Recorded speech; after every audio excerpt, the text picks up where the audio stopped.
Assalaamu calaykum asxaabta kusoo dhawaada channelka waa mashquulin muuqaal kale maanta waxaan idinla wadaagi rabaa insha Allah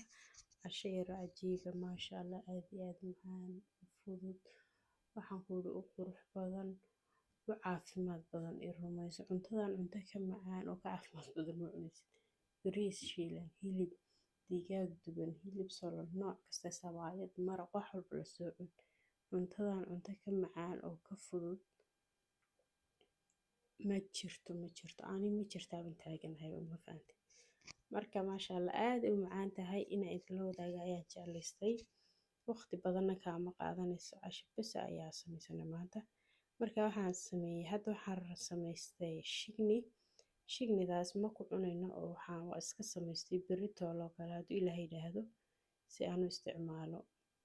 maaragtay kamsarta iga sii dhamaanaysa marka waxaan saliidan yaray kamsarta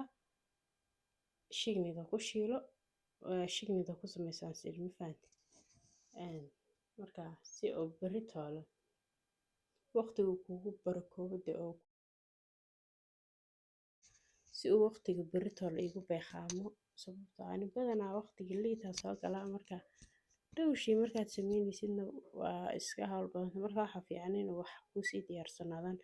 shignidoo kale fridge iska jiri kartaa laakiin cashada waxaan jecelahay saacad 2 saac iyadoo iska kulul la cuno marka hadda waxaan sameeyay asxaabi horta kalluunkii aan soo meedhay kalluunka markaan soo meedhay halka fridge waxaan ka soo saartay ukun waxaan dabka saartay ukun iyo waxaan saartay 3 xabbo ukun ah iyo waxaan saartay baytaraaf xabad baytaraaf ayaa meeshaas igu karaya waxaan mariyay xawaaji aan samaystay mariyay fiishka